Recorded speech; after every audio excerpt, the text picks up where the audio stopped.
Students, today we are going to learn a very special and important chapter from our NIOS Class 12 English syllabus, Reading with Understanding, Stress Before Examination.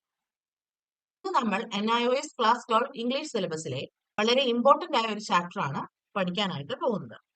This chapter is not just about reading, it is about the mastering our mindset during critical times. In this chapter, we explore the importance of managing stress and building healthy habits for a balanced life. ഈ ചാപ്റ്ററിൽ സ്ട്രെസ്സിനെ എങ്ങനെ നമുക്ക് control ചെയ്യാമെന്നും നമ്മുടെ ജീവിത രീതിയിൽ ആരോഗ്യകരമായ ശീലങ്ങൾ വളർത്തുന്നതിന്റെ ഇമ്പോർട്ടൻസിനെ കുറിച്ചുമാണ് ഈ ചാപ്റ്റർ നമ്മളോട് പറയും. Then, let's dive into the details. നമുക്ക് ഈ ചാപ്റ്ററിലേക്ക് കടക്കാം. Reading with understanding, stress before examination. Understanding stress is the first step towards conquering it. Stress is not inherently negative. It is our body natural response to demanding situations. Stress എന്ന് പറയുന്നത് എന്താണെന്ന് നമ്മൾ first മനസ്സിലാക്കുക. അതിനുശേഷം അതിനെ കീഴടക്കാനുള്ള നടപടികൾ നോക്കുക. Stress is not inherently negative. It is our body's natural response to demanding situations. Stress എന്ന് പറയുന്നത് ഒരിക്കലും ഒരു മോശപ്പെട്ട ഒരു അവസ്ഥയോ അല്ലെങ്കിൽ മോശപ്പെട്ട ഒരു കാര്യമോ അല്ല. It's our body natural response to demanding situations. നമ്മുടെ വെല്ലുവിളികൾ നിറഞ്ഞ നമ്മുടെ സാഹചര്യങ്ങളോട് ശരീരം കാട്ടുന്ന ഒരു കോമൺ റെസ്പോൺസ് ആണ് സ്ട്രെസ് എന്ന് പറയുന്നത്. However, when left unmanaged, it can hinder our ability to think clearly and perform at our best. എന്നാൽ നമ്മൾ സ്ട്രെസ് കൈകാര്യം ചെയ്യുമ്പോൾ നമ്മുടെ ചിന്താശേഷിയെയും മികച്ച പ്രകടനത്തെയും അത് നമ്മൾ തടസ്സപ്പെടും. ഇല്ലെ? സ്ട്രെസ് ഉള്ളപ്പോൾ നമ്മൾ ചെയ്യുന്ന കാര്യത്തിനെല്ലാം അത് നമ്മൾ എന്ത് പ്രവർത്തനമാണോ ചെയ്യുന്നത് അതെല്ലാം ആ സ്ട്രെസ് എഫക്ട് ചെയ്യും.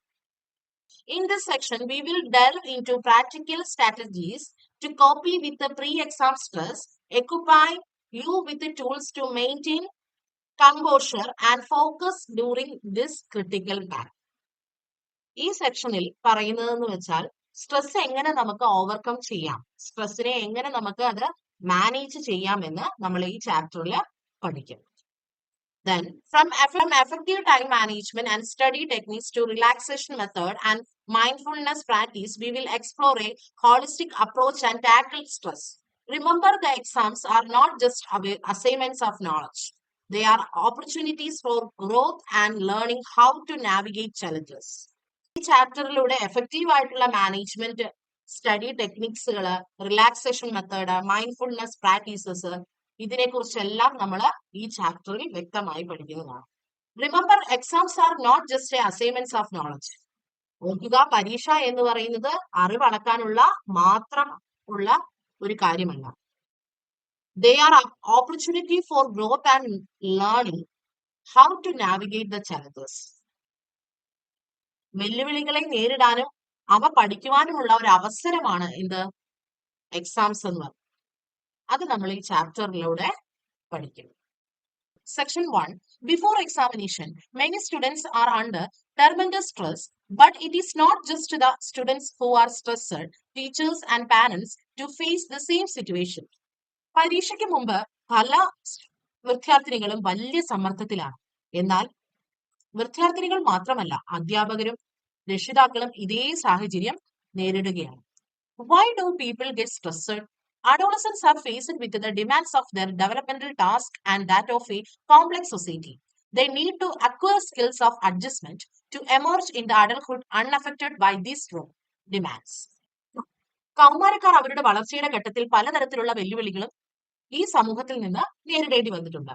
രക്ഷിതാക്കളും അധ്യാപകരുടെയും പ്രതീക്ഷയ്ക്കൊത്ത് തങ്ങൾക്ക് വളരാൻ കഴിയുമോ എന്ന ആശങ്കയാണ് എല്ലാ കുട്ടികൾക്കും ഉള്ളത്. Optical anxiety motivate keep them while over anxiety disabled. നമ്മൾ കൂടുതലായിട്ട് ഒരു കാര്യത്തിന് വേണ്ടി ആങ്സൈറ്റി അല്ലെങ്കിൽ ഒത്തിരി സ്ട്രെസ് അടിക്കുമ്പോൾ നമ്മൾ എന്ത് ലക്ഷ്യത്തിലേക്കാണോ പോകുന്നത് നമുക്ക് എത്തിച്ചേരാൻ പറ്റാത്ത ഒരു അവസ്ഥയിലേക്ക് കണ്ടുപോകും. Next one, anxiety is a contagious and passing in other students, teachers and parents. Adolescents, when stressed out, tend to perceive everything as an emergency. Some of the reasons increasing the stress level and identity crisis, they need to make the career-oriented decisions. The teachers and parents' attitude, peer pressure.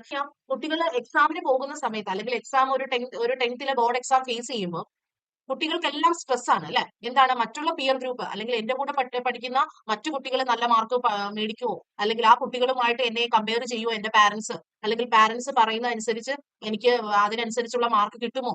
ഭയങ്കര പ്രശ്നമാണ്. പാരന്റ്സിന്റെ വക, ടീച്ചേഴ്സിന്റെ വര, peer pressure, ഇതെല്ലാം നമ്മള് പ്രഷറാണ് ഫുള്ളും കുട്ടികൾക്ക്. അതൊരു stress feeling ആവുകയാണെന്നാണ് ഈ പാരഗ്രാഫിൽ പറയുന്നത്. The inability to communicate with parents is also the place a major role. കൃത്യമായ രീതിയിൽ പാരന്റ്സിനോട് നമ്മൾ കമ്മ്യൂണിക്കേഷൻ, ആശയവിനിമയം നടത്താതെ വരുന്നത് കൊണ്ട് കുട്ടികൾക്ക് ആ സ്ട്രെസ് എന്ത് ചെയ്യുന്നു, അത് ഓവർലോഡ് ആവുകയാണ് ചെയ്യുന്നത്. അവരുടെ മനസ്സ് മനസ്സിലാക്കി അല്ലെങ്കിൽ അവരോട് പറഞ്ഞു മനസ്സിലാക്കി പാരന്റ്സ് ഒപ്പം നിൽക്കുമ്പോൾ അവർക്ക് എന്ത് ചെയ്യും, അതിനനുസരിച്ചുള്ള റിസൾട്ട് കിട്ടും അല്ലെ. അപ്പൊ അതൊക്കെയാണ് അതിന്റെ മെയിൻ ആയിട്ടുള്ള പ്രോബ്ലം എന്ന് പറയുകയാണ്.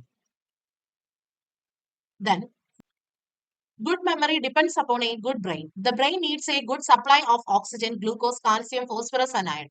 So, make sure you will sit a well-ventilated place when studying. Your diet should include milk, cheese, walnut, wheat, green leafy vegetables, ragi, and dates. നല്ല രീതിയിലുള്ള ചിന്താഗതിയും കാര്യങ്ങളും മുന്നോട്ട് പോകണമെങ്കിൽ നമ്മുടെ ബ്രെയിന് needs a good supply of oxygen. Brain ഉണ്ടെങ്കിൽ മാത്രമേ നമുക്ക് എന്ത് ചെയ്യൂ, നമ്മൾ പഠിക്കുന്നതെല്ലാം ഓർത്ത് വെച്ച് അത് നമുക്ക് അപ്ലൈ ചെയ്യാനായിട്ട് സാധിക്കൂ. അപ്പം നല്ലൊരു ബ്രെയിൻ വേണമെങ്കിൽ ആ ബ്രെയിനിന് ആവശ്യമായ ഘടകങ്ങൾ നമ്മൾ എന്ത് ചെയ്യണം, നമ്മൾ കൊടുക്കണം. അപ്പൊ so make sure you sit in A well ventilated place when the study. നമ്മൾ പഠിക്കുന്ന സ്ഥലം നല്ല വെന്റിലേറ്റഡ് ആയിട്ടുള്ള പ്ലേസ് ആയിരിക്കണം. Your diet should be include the milk, cheese, walnut, wheat, green and leafy vegetables, ragi and dates. Don't forget that the breakfast is the brain food. ഒരിക്കലും നമ്മൾ breakfast skip ചെയ്യില്ല. The fatty meals and sugar acids and take away the calcium from the system. The diet rich in fiber and fruits and vegetables help to reduce the stress. ഇപ്പം ധാരാളം പച്ചക്കറിയും പഴങ്ങളും ഒക്കെ നാരുകൾ അടങ്ങിയ ഭക്ഷണം നമ്മൾ കഴിക്കുന്നത് കൊണ്ട് നമുക്ക് സ്ട്രെസ് വളരെ അധികം പെട്ടെന്ന് തന്നെ കുറയ്ക്കാനായിട്ട് സാധിക്കുമെന്ന് പറയുകയാണ്. Good concentration is important to improve the memory. The learning and memorizing, understanding and recalling what one has learned is helpful. Organizing and framing the logical relationship is important. The mastery not just one of the content of the subject, but also the process of answering is equally important. Good management. ഇപ്പൊ good concentration is important to improve the memory. നല്ല രീതിയിൽ നമ്മൾ എന്ത് കാര്യമാണെങ്കിലും ശ്രദ്ധയോടെ കേട്ടിരിക്കുക. Learning and memorising to understanding recalling one has the learn is helpful. Organizing the framing, the logical relationship is important. The mastery is not just the content of the subject, but also process of answering, equally important. Then, anxiety. Anxiety and fear, the hamper recall the result of mental block during examination. The watching television for a long time, the could lower academic performance. നമുക്കറിയാം, T V ഒത്തിരി നേരം ഇരുന്ന് കാണുക, exam ടൈമിൽ ഇരുന്ന് കാണുകയാണെങ്കിൽ നമ്മുടെ മനസ്സിൽ എന്ത് ചെയ്യും, ആ ടെലിവിഷനിൽ കണ്ട ഓർമ്മകളായിരിക്കും കൂടുതൽ നിൽക്കുക. ആത്മികമായിട്ടുള്ള പെർഫോമൻസ് വളരെ ലോയിലേക്ക് താഴ്ന്നു പോകും. It steals away the reading time. The time management is about the self-discipline. The time must be managed between the filled and unfilled time. നമുക്ക് കൃത്യമായ ഒരു ഷെഡ്യൂളിലൂടെ നമ്മൾ എന്ത് ചെയ്യുക, ടൈം മാനേജ്മെന്റിലൂടെ പഠിക്കണം. The filled time is the time spent sleeping, bathing, eating, dressing, attending the school. ഇപ്പൊ സ്കൂളിൽ പോകുന്നതിന് അങ്ങനെയുള്ള നമ്മുടെ ആക്ടിവിറ്റീസിനായിട്ട് നമ്മൾ ഒരു ഫിൽഡ് ടൈമും കൊടുക്കുക, അൺഫിൽഡ് ടൈമും കൊടുക്കുക. Unfilled time, a student has the 10 hours and unfilled time. 10 മണിക്കൂർ നമ്മൾ എന്ത് ചെയ്യുക, അൺഫിൽഡ് ടൈം ഉണ്ടെന്ന് മാനേജ് ചെയ്യും. അപ്പം ഫിൽഡ് ആയിട്ടുള്ള ടൈം എന്ന് പറയുമ്പോൾ നമ്മൾ സ്ലീപ്പിംഗ് ചെയ്യുന്നത്, bathing, then eating, stressing, attending സ്കൂളിൽ പോകുന്നത്, അതെല്ലാം നമുക്ക് ഫിൽഡ് ടൈമിൽ കൊടുക്കാം. അതുപോലെ തന്നെ അൺഫിൽഡിൽ നമുക്ക് എത്ര ടൈം ഫ്രീ ഹവേഴ്സ് ഉണ്ട്, അത് നമുക്ക് എങ്ങനെ മാനേജ് ചെയ്യാമെന്നൊരു ഐഡിയ വേണം. The how best is the student is going to utilize this. They make a timetable for the 10 hours. അപ്പം ആ 10 മണിക്കൂർ നമുക്ക് എന്താണ് ചെയ്യാൻ പറ്റുക, അത് നമ്മൾ കൃത്യമായ രീതിയിൽ മാനേജ്മെന്റ് ചെയ്യണം. 7 to 8 hours of sleep is necessary for optimal, physical rest and brain function. A positive thought is the seed of a positive result. Always feel positive. നമുക്കറിയാം, കുട്ടികൾ എന്ന് പറയുമ്പോൾ എന്താണ്, 7 and 8 hours, നല്ല രീതിയിൽ 7-8 മണിക്കൂർ നമുക്ക് കൃത്യമായ രീതിയിലുള്ള ഉറക്കം വേണം. ആ ഉറങ്ങുന്ന സമയമാണ് ബ്രെയിൻ ഫംഗ്ഷൻ ചെയ്ത് പോസിറ്റീവ് ആയിട്ടുള്ള നമ്മുടെ ബ്രെയിനിൽ സൂക്ഷിക്കേണ്ടതായിട്ടുള്ള കാര്യങ്ങൾ, മെമ്മറൈസ് ചെയ്ത് എടുക്കാനുള്ള കാര്യങ്ങളെല്ലാം വേണ്ട രീതിയിൽ പ്രവർത്തിക്കുന്നത് ആ സമയത്താണ്. This will help to lessen stress, and if a student has symptoms of anxiety or depression, seek the medical help immediately. അതേ സ്ഥാനത്ത് നമുക്ക് വളരെ ഡിപ്രഷനോ അല്ലെങ്കിൽ ആൻസൈറ്റിയോ അങ്ങനെയുള്ള രീതിക്ക് കൂടുതലായി നമുക്ക് തോന്നുന്ന ഒരു സിറ്റുവേഷൻ വന്നാൽ എന്ത് ചെയ്യാം, the seek the medical help immediately. പെട്ടെന്ന് തന്നെ നമുക്ക് മെഡിക്കൽ ഹെൽപ്പ് ആവശ്യമായി വന്നാൽ നമ്മൾ അത് ചെയ്യേണ്ടതാണ്. You have just read about stress. Below you will read the stress preventive measures. ഇനി നെക്സ്റ്റ് നമ്മൾ പഠിക്കാൻ പോകുന്നത് സ്ട്രെസ് എങ്ങനെ മാനേജ് ചെയ്യാം, അല്ലെങ്കിൽ സ്ട്രെസ്സിന്റെ പ്രിവെന്റീവ് മെഷേഴ്സ് എന്തൊക്കെയാണെന്നാണ് ഡിസ്കസ് ചെയ്യാൻ പോകുന്നത്. To avoid reduce stress you must manage your time properly. നമ്മളൊരു സ്ട്രെസ് ഒഴിവാക്കാൻ ശ്രമിക്കുകയോ അല്ലെങ്കിൽ സ്ട്രെസ് കുറയ്ക്കാനോ ഒഴിവാക്കാനോ ശ്രമിക്കുകയാണെങ്കിൽ നമ്മൾ സമയം കൃത്യമായി കൈകാര്യം ചെയ്യാൻ നമുക്കറിയണം. You must prepare a to do task list എന്ന് വെച്ചാൽ നമ്മൾ ചെയ്യേണ്ട കാര്യങ്ങളെ കുറിച്ച് നമ്മളൊരു ലിസ്റ്റ് ഉണ്ടാക്കി വെക്കുക. They undergo the change over the period of time. It is useful to divide the task into three categories: important A, less important B, and routine C. അങ്ങനെ നമ്മളൊരു പട്ടികപ്പെടുത്തുക എന്ന് പറയുമ്പോൾ അതിനൊരു സിസ്റ്റമാറ്റിക് ഒരു പ്ലാൻ വേണം. എങ്ങനെയാണ് അത് ചെയ്യേണ്ടത്? ഇമ്പോർട്ടന്റ് ആയിട്ടുള്ളത് ഒരു കോളത്തിൽ എഴുതുക, ലെസ് ഇമ്പോർട്ടന്റ് ആയത് ബി രണ്ടാമത്തെ കോളത്തിൽ എഴുതുക, റൊട്ടീൻ ആയിട്ടുള്ളത് ഡെയിലി നടക്കുന്ന റൊട്ടീൻ ആയിട്ടുള്ള കാര്യങ്ങൾ സി കോളത്തിൽ എഴുതുക. Intersperse A and B tasks with C. Tasks such as ironing clothes, reading newspaper, etc. This would provide the relief from the constant pressure of important tasks. It is also very helpful to allocate a realistic amount of time for each one. You may maintain to diary to monitor the task done still to be done. അപ്പൊ നമുക്ക് എന്നും monitor ചെയ്യാൻ പറ്റും ഏതൊക്കെ കാര്യങ്ങൾ ഞാൻ പൂർത്തിയാക്കി ഏതൊക്കെ കാര്യങ്ങൾ ഞാൻ ചെയ്തു എന്ന് കൃത്യമായ ഒരു ഐഡിയ കിട്ടുമെന്നാണ് പറയുന്നത്. Next one, exercise is beneficial in reducing anxiety and improving the sleep. Next one എന്ന് പറയുന്നത് സ്ട്രെസ് കുറയ്ക്കാനുള്ള വേറൊരു കാര്യം എന്ന് പറയുന്നത് എക്സസൈസ് ആണ്. റെഗുലർ ആയിട്ട് നമ്മൾ എക്സസൈസ് ചെയ്യുന്നത് കൊണ്ട് നമ്മുടെ ആൻസൈറ്റിയും നല്ല രീതിയിൽ ഉറങ്ങാനും നമുക്ക് സാധിക്കും. So you must build a habit of regular exercise. The brisk walking, swimming, jogging, aerobics, and effective in keeping in heart healthy. Whenever possible, you should walk to circle to cover the short distance. This traveling is very stressful. There are few simple exercises that you can done while traveling in a bus. You can strengthening your wrist and by rolling your hands the backward and forward while gripping the root overhead. You can also place your fingertips on the bar and push hard so that the fingers bend back. Then relax. Repeat this 10 times to increase flexibility of your fingers. നമുക്ക് എന്ത് ചെയ്യാം? നമ്മളിപ്പോ travelling പോകുന്ന സമയത്ത് വളരെ stress ആവുന്ന situation വരികയാണെങ്കിൽ അവിടെ തന്നെ നമുക്ക് ഇരുന്ന് സിമ്പിൾ ആയിട്ടുള്ള എക്സസൈസുകൾ നമുക്ക് കിട്ടുന്ന സമയത്തിനനുസരിച്ച് നമുക്ക് കയ്യിലൊക്കെ വേണമെങ്കിൽ നമുക്ക് നല്ല രീതിയിൽ ഒന്ന് അയച്ചിട്ട് ഒന്ന് മുറുക്കി പിടിക്കുക, അങ്ങനെയുള്ള രീതിയിലുള്ള എക്സസൈസുകളൊക്കെ നമുക്ക് ചെയ്യാം. അങ്ങനെ നമുക്ക് സ്ട്രെസ് വരുന്ന സിറ്റുവേഷൻ ഒക്കെ നമുക്ക് അങ്ങനെ ഫേസ് നമുക്ക് നമ്മളാൽ കഴിയാവുന്ന രീതിയിൽ നമുക്ക് അത് സ്ട്രെസ് കുറയ്ക്കാനുള്ള മാനേജ്മെന്റ് നമുക്ക് നോക്കാം എന്നാണ് പറയുന്നത്. First one, hobbies help to reduce stress. Hobbies can become as refreshing as sleep. They help boost self-image and forget the tensions and failures that one faces in life.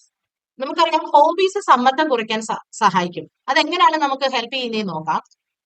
Often the work one does may not give the person any pressure.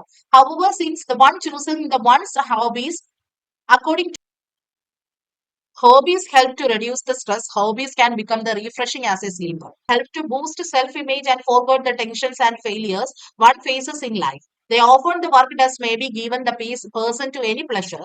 Thus it's using the hobbies. അപ്പൊ hobbies എന്ന് പറയുന്നത് നമുക്ക് ഇഷ്ടപ്പെട്ട് ചെയ്യാൻ പറ്റുന്ന കാര്യങ്ങൾ, നമ്മുടെ ശീലങ്ങൾ, അതെല്ലാം നമുക്ക് റെഡ്യൂസ് ചെയ്യുന്നുണ്ട്, സ്ട്രെസ്സിനെ വളരെയധികം കുറയ്ക്കാൻ സഹായിക്കുന്നുണ്ടെന്നാണ് പറയുന്നത്. Next one, in order to remain the calm and peace, you need to train yourself think positively. Every year, students who are unable to cope with the disappointment caused by failure or performance lower than expected take the extreme step of committing suicide. This is the one of course a very negative step and shows lack of positive thinking in the examination is not end of the world. Furthermore, many geniuses like Ramanujan Einstein failed examination. The failure is never final and success is never an end. The talk about your problems. അപ്പൊ എങ്കിലും നമ്മളിപ്പോ public എക്സാമിനെ കുറിച്ച് ഓർത്ത് എനിക്ക് എങ്ങനെ അത് എഴുതാൻ പറ്റും, അങ്ങനെയുള്ള കാര്യങ്ങളോ അല്ലെങ്കിൽ ഞാൻ തോറ്റുപോയാൽ അത് എന്റെ ജീവിതത്തിൽ അവസാനമാണ് എന്നുള്ള ഒരു കാഴ്ചപ്പാട് മാറ്റിവെക്കുക. The failure is never final and success is never an end. Talk about your problems. പരീക്ഷയിലെ പരാജയം എന്ന് പറയുന്നത് ലോകത്ത് അവസാനം അല്ല. The furthermore, many genius like the Ramanujan Einstein failed the examination. കൂടാതെ നമുക്കറിയാം പ്രഗത്ഭരായ രാമാനുജൻ, ഐൻസ്റ്റീൻ തുടങ്ങിയവരെല്ലാം പരീക്ഷയിൽ പരാജയപ്പെട്ടവരാണ്. The failures is never final and success is never an end. പരാജയം ഒരിക്കലും അവസാനമല്ല, വിജയവും ഒരിക്കലും അവസാനമല്ല, അല്ലെ? വിജയം എന്ന് പറയുന്നത് ഒരു അവസാനമാണെന്ന് നമുക്ക് കണക്കാക്കാൻ പറ്റില്ല, അതുപോലെ പരാജയം എന്ന് പറയുന്നതും അവസാനമല്ല. The talk about your problems. നിങ്ങളുടെ പ്രശ്നത്തെ പറ്റി മറ്റുള്ളവരോട് പറയുക. In conclusion, this lesson teaches us that failure is not at the end, and by the cultivating a positive mindset and talking about our problems, we can overcome the challenges and achieve the success. ജീവിതത്തിലെ പരാജയങ്ങൾ ഒരിക്കലും അവസാനിക്കില്ലെന്നും പോസിറ്റീവായ ചിന്തകളിലൂടെയും ആത്മവിശ്വാസത്തിലൂടെയും നമുക്ക് ഏത് തടസ്സവും മറികടക്കാൻ മുന്നേറാൻ കഴിയുമെന്നുമാണ് ഈ പാഠത്തിലൂടെ നമ്മളോട് പറയുന്നത്. That's all about this lesson. Don't forget to like, share, and subscribe to Priyanka Tutorials. For more lessons, see you in the next video. Thank you.